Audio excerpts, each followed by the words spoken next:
and the green is up. The green is down. We're away and racing. Lizzie Mentier makes a great start from the outside, but Catherine Potter makes a better one from the inside of row 2, and she will push Jared Fox-Whiteley through, and Fox-Whiteley leads. Potter comes through from the second row into second place at the expense of Mentier. And we've got 2 spinners, Tom, on the outside of the national loop. Looks like Holly Allen was involved, and one of the Project 1 liveried carts. That could be the 66. That's Alex Lynn. So some spinners early on as Hudson Barker-Dix makes his way in the background through, and it looks like we're going to have a change for the lead early on. Jared Fox-Whiteley's going to try and run Catherine Potter tight to the inside. Potter gets through, and the championship leader leads for a corner at the very least. Fox-Whiteley will cut back to the inside. Lizzie Mentier then will now try and push Fox-Whiteley through, but Catherine Potter in the number 20 leads at the expense of Jared Fox-Whiteley, and Lizzie Mentier in the top 3 have already broken away from David Mack in 4th place, who's been followed by Thomas Potter, and Isabella Stansmore-Wilson is down in 8th after starting 4th, so a difficult first lap for her. She sits behind Josh Cooke in the number 3. Clash driving from Potter there around the inside of hairpin 3. Just positioned the car exactly where she needed to be to get past Whiteley. So great move there, and taking the lead, and well deserved as well.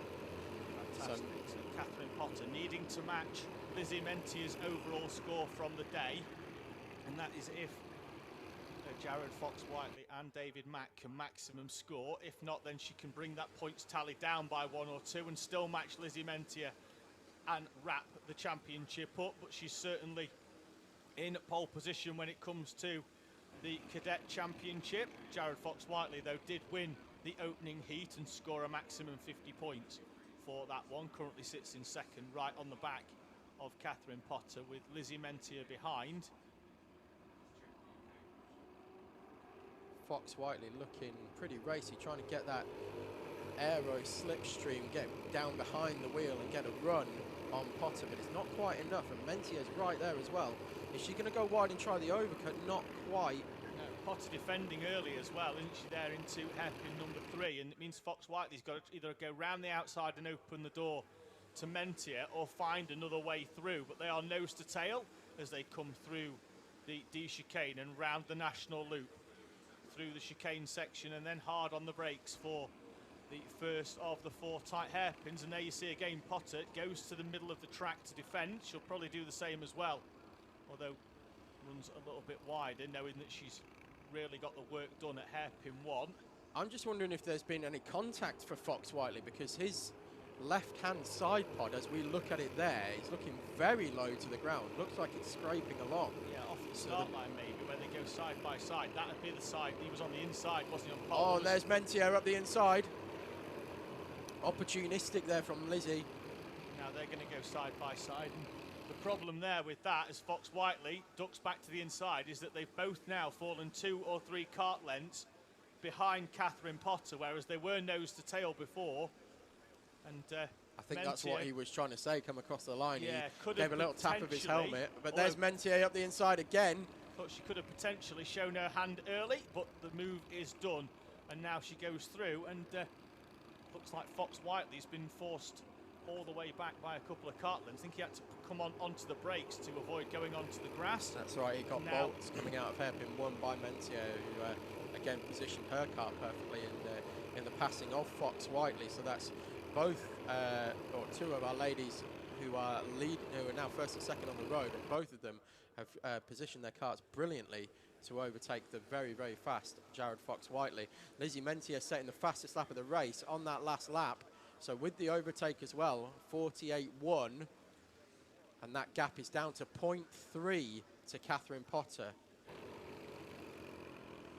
So Mentier is now going to try and get a good drive out of hairpin 2, duck down behind the steering wheel and get in behind Catherine Potter. Try and use her to pull herself back up onto the rear bumper. Yeah, a couple of kart lengths between them, 2.5 laps remaining here in Cadet heat number 2, and Mentier closes right up round hairpin 3, right onto the bumper, and Lizzie Mentier is 3/10 back at the start of this lap, and that's going to be less than a tenth over the line It is, and she's right now on the bumper. She's fantastic round hairpin 3 for Lizzie Mentier and closed right up on Catherine Potter. And you see the inside wheel there of Catherine Potter even lifting round the national Oh, here she loop. goes. Mentier to the inside. And that was the move that got her past Jared Fox-Whiteley a few laps ago. At least now, Catherine Potter knows that Lizzie Mentier is there. Potter taps the helmet, but Mentier knows that she has to beat Catherine Potter throughout the day in terms of overall points scored. To beat Catherine Potter here, she'd also take her debut race victory as well. Yeah, certainly here at Teesside, having dominated the last 2 meetings at Houghton Park. Still waiting for victory here at Teesside, although he's right on the back. On the last lap. Is she going to have a look here? I think she will. Not quite close enough.